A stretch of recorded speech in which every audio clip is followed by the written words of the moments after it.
speakers.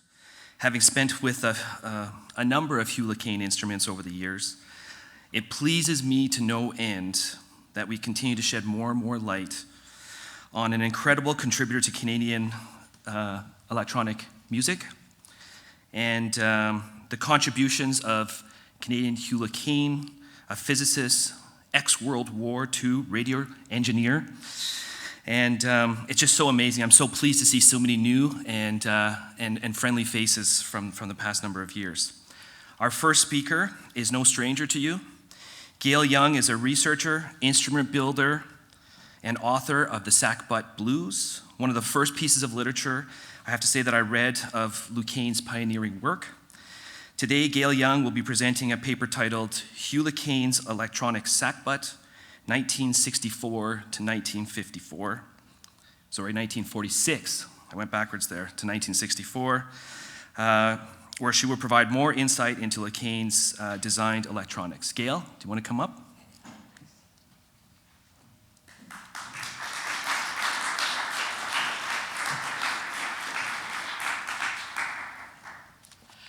Hi, everybody. Thanks very much, Andrew, for your introduction and everything you've done for music, and the volunteers who keep the studio bell running, and the volunteers who keep AMIS running, and Jesse and Ozzy, who have kept this session running. Great. Caine always had one foot in music and one foot in physics. And it's not unique for instrument designers, but in his time in history, it gave him particular options. He grew up in Thunder Bay and built his own instruments from a really early age, and also studied music and also studied physics, and went to Queen's to study physics. And there he developed what he said was his first successful electronic music instrument was a free reed organ in which every note was touch sensitive and could change its volume. He did that by using a vacuum cleaner to to vibrate the reeds and to pick up the vibration of the reed and amplify that. I can't say I really understand what he did, but I do know that a week or two later, he realized he could adapt that idea to the physics lab where he worked at Queen's, and he developed something called a vibrating reed electrometer, which was a far more accurate way of reading ionization from a particle than had ever been built before. So from the very beginning, he had integrated science and music, and that continued. He worked in radar during World War II. Then after the war, he worked in microwave radio transmission. I don't know if people have noticed those giant towers. Microwave radio transmission was a way, it had to be built so you have a straight line from here to here with the curvature of the earth. So they had transmission towers everywhere to get the radio signal out. That was all about waves. And so was the electrometer. It was about waves. And after a while, they sent him to Birmingham in England to get a PhD in atomic physics, where he again worked in waves from the physics point of view. It's all vibration. Parallel to all these works in science, he was building instruments. And the first one he built was the Sackbut. So I will push button number 1.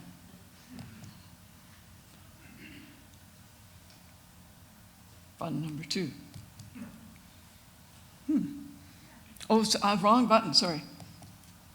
Many people think of the square wave as being basically unpleasant, but I think of it as having a poignant, mysterious, and rather melancholy quality.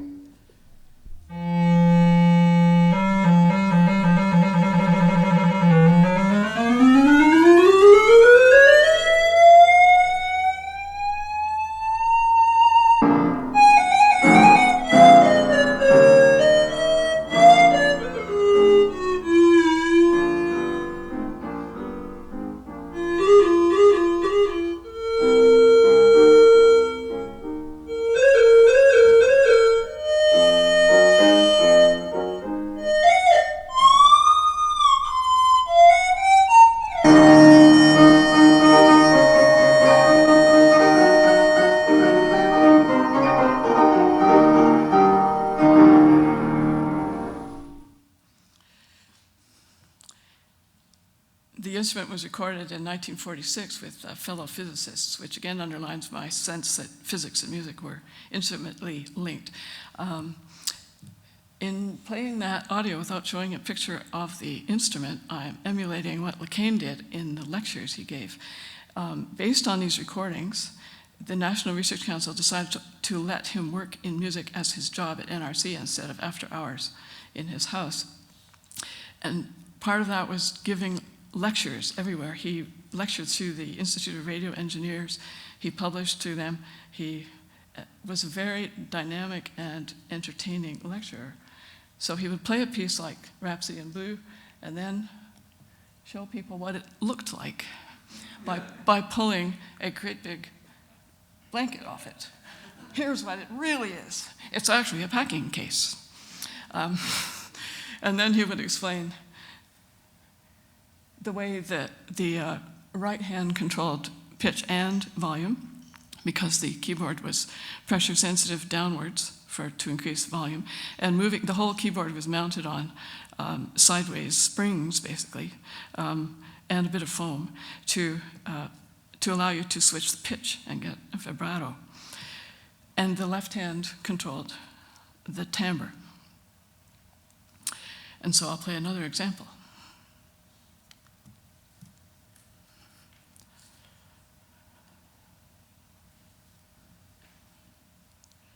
The curious effect obtained by varying the formant position while the pitch remains constant is illustrated in the next section.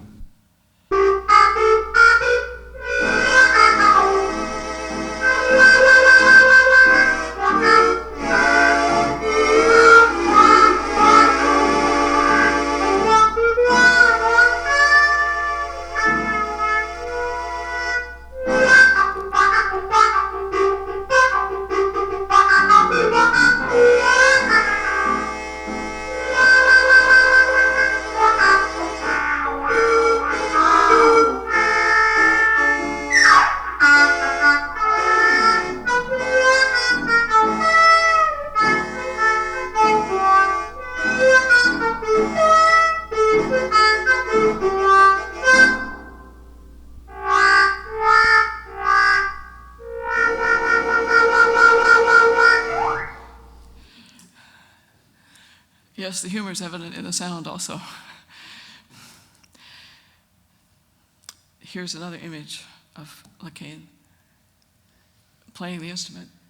His right hand on the sackbut, I'm going to talk sideways into the mic here.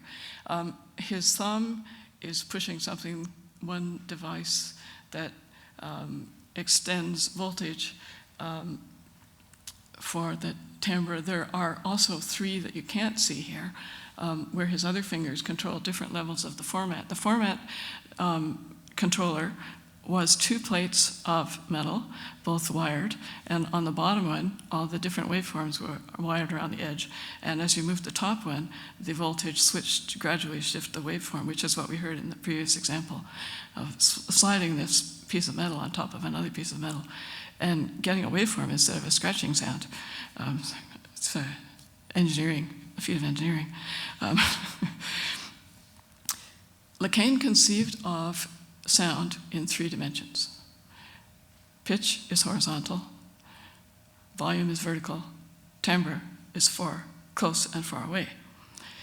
But he very quickly realized that timbre was multidimensional, and he began developing all things that a left hand can do. There's a picture in color. You can kind of see the plates under his left thumb.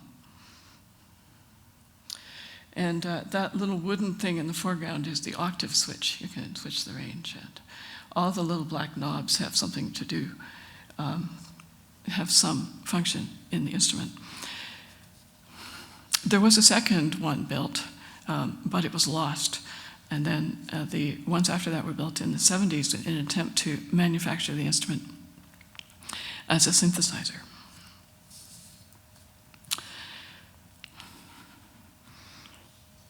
I'd like to talk about capacitance for a moment here. The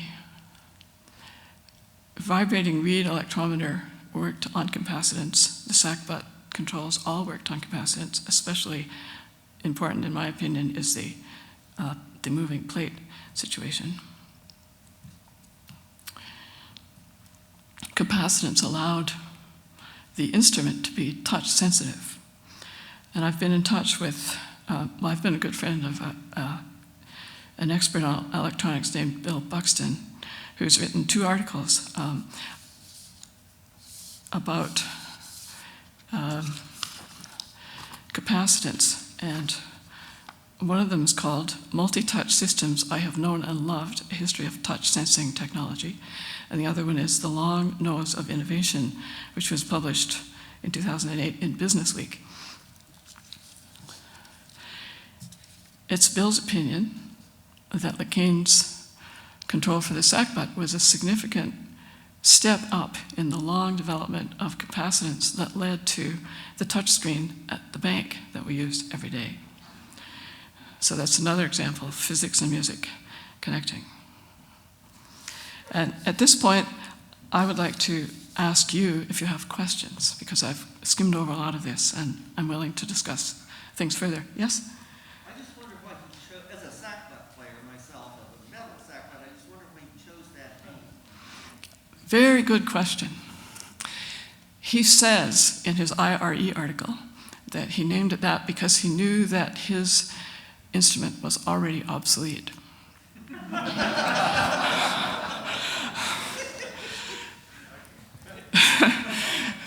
I think there's another layer of it.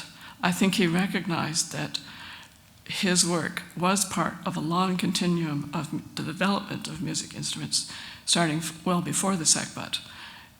It was also, so he was expressing his personal humility in both of his explanations. Yes?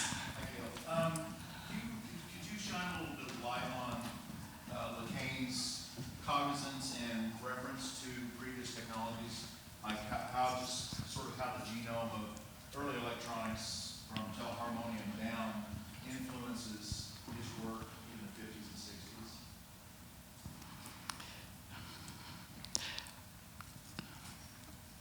It's the easiest instrument to discuss in that context is the Hammond organ. He knew about the telharmonium. He didn't write much about it in what we found in the remaining paper trail. But when he went to Queen's, he was allowed to play the first Hammond that was in Canada, and then they bought one at the Queen's University music department, and he played it all the time. And the Hammond was a very strong influence on his instrument design. His main complaint about it was that all the notes start the same with a little click. Now, I've played a Hammond, not seriously, I've never really studied how to play it, but I don't notice the click, but Caine did. And that's one of the reasons he wanted to build a timbre control and a volume control that was done real time by the performer. He did use the same, he knew that earlier instruments in the 20s and 30s had used capacitance, but he had also used it in the physics lab. So I don't think he felt a particular debt to that. He was extending what had been accomplished in the early instruments. Further questions? A question regarding the timbre. Was Caine after specific, oh, thank you. And this is Matt Zeller here. Regarding the timbre, was Caine after specific, did he have specific goals in the types of timbres he was trying to reach, or was he just messing around to see what he could come up with? Or could you speak a little bit to what his goals were with timbre modulation? I think his goals were to expand the world of music. He said, one of the things he did say in an interview a few years before he died was, I wanted to expand the world of music to, it's such an amazing, glorious world, and I love listening to Beethoven, etc. He was using it in the recordings to prove that it could replicate recognizable sound and that therefore it was musical by using, Gershwin as an example of what music is. But his intention was to expand the world and to allow composers to build their own waveforms. Is that a clear enough answer? Would you like more? Well, of course, I always like more on timbre,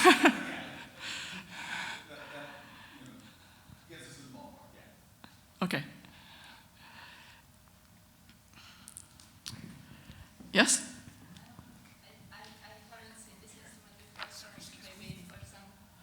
Thank you. I haven't seen this instrument before, so maybe for some of you it's an evident question, but I just kind of didn't understand that if the left hand is all the time occupied with controlling timbres, then is it limited to playing one hand? Or so what the examples we heard were obviously played at least in two hands or several layers. So how does that work? Or was it recorded on layers? Or so there was accompaniment below the melody, what he heard. Oh, yes, he did some multi-tracking in these recordings. So It's yeah. related a little bit to the talk that James will give, but there's no written explanation about how he did it.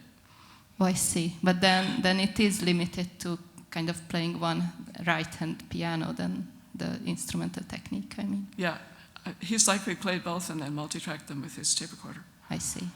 Or his acetate recorder. Or he may have played one back into the room while he recorded the other. It could have been as simple as that. Thank you. Okay.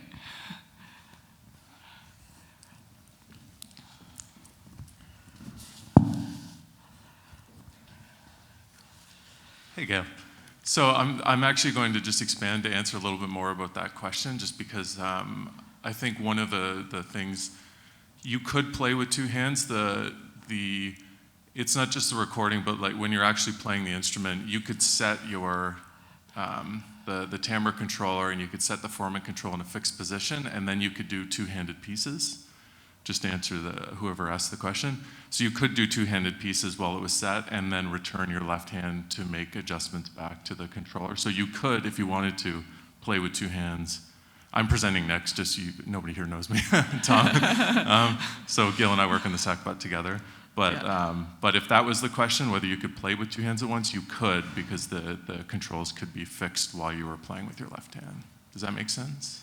Yes, but it only produced one waveform at a time. You couldn't play chords. Yeah. So I think the question also related to the organ, which was the precursor of the touch-sensitive organ, and the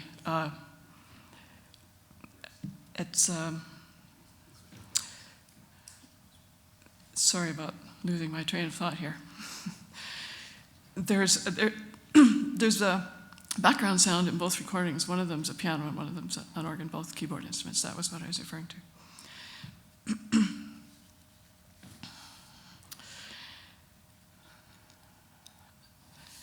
Any further questions?